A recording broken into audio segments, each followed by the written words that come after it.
Сәлем достар, Гүлдер құпиясы сериалында Аданың рөлін сомдаған актриса Айша Айчин Туран мен Мұраттың рөлінде ойнаған Озжан Денизді не байланыстырады? Актрисаның Инстаграм парақшасында қанша оқырманы бар? Оған танымалдылық әкелген қай сериал? Егер сіздерді осындай сұрақтардың жауабы қызықтырса, бүгінгі видео соған арналған. Алдымен видеоға лайк басып, каналға жазылып, қоңырауды басып қоямыз. Ал кеттік ендеше. Ахмет Сұлтан мен Көсем Сұлтанның қызы Гефкерхан Сұлтанның рөлін сомдаған Айша Айчин Туран табысты, талантты, әдемі түрік актрисасы.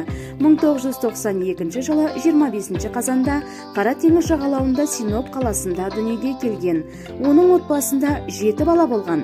Айша ең кенжесі. Сол жерде өсіп, орта мектепті бітіріп, Стамбул қаласындағы университетке оқуға түседі. Айша Айчин Туран бала кезінің өзінде атақты актриса болуды армандаған. Ол өз мақсатына табанды түрде қарай жүрді. Өйткені студенттік жылдарақ Айша құрметті тыңда сериалында Гүлфемнің рөлін сомдады. Бұл сериал 2011 жылы үлкен экрандарға шықты. Осыдан кейін жас актрисаның мансабы өрлей түсті. Ол фильмдер мен телешоуларға шақырыла бастады. Талантты актриса эпизодтық рөлдерде ғана емес, басты рөлдерді де сомдайды. Жас актрисаның әдемі келбеті оған әртүрлі журналдарға шығуға мүмкіндік берді. Көгілдір көзі сұлуды жиі әйгілі модель Миранда Кермен салыстырады. Айша Айчин Туран жас қыз Ада рөлін сомдаған Қарагүл телехикаясын түсіргеннен кейін кино көрермендер тарапынан көпшіліктің құрметіне ие болды. Дәл осы рөл актрисаға үлкен танымалдылық әкелді. Олар оны көшеде тани бастады, қолтаңба алып суретке түсті. Ал түрік киносы саласының мамандары фильмдерге түсіруге шақыра бастады. Қарагүл сериалының түсірілімінен кейін режиссер Озжан Дениз Айша Айчин Туранды сүйкімді және қауіпті фильмнің түсіріліміне қатысуға, басты әйел рөлін ойнауға шақырды.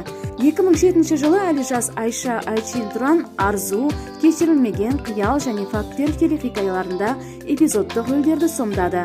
2007-2009 жылдар аралығында Айша Айчин Аси телехикаясында Ләйла рөлін, 2008 жылы актриса Көз фильмінде Мерве Петек бейнесін, 2011 жылы құрметті тыңда телехикаясындағы Гүлфен рөлін сомдады.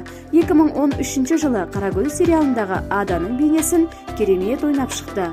2015 жылы сүйкімді және қауіпті фильмінде басты рөлге түсті. Қазіргі уақытта актриса Айша Айчин Туранның басы бос және балалары жоқ. Бірақ актриса Озжан Денизбен қарым-қатынасын жасырмайды. Озжан Дениз тек актер ретінде ғана емес, сонымен қатар дарынды композитор, әнші, сценарист, режиссер ретінде бүкіл әлемге танымал.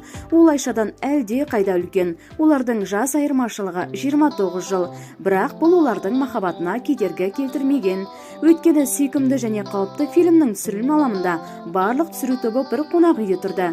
Тек Озжан Дениз ғана жақын маңдағы қонақ үйді сүйіктісі Айша Айшинмен бірге бос уақытын өткізуге болатын жағажайды жалға алды. Актрисаның Инстаграм парақшасында 5.700.000 оқырманы бар. Достар, осымен бүгінгі видео тамам. Алда қай кейіпкер туралы білгіңіз келеді, комментке өз ойыңызды жаза кетіңіз. Сіздермен болған әдеттегідей Әсем ТВ арнасының жүргізушісі Әсем Жұмалиева. Келесі кездескенше аман сау болыңыздар.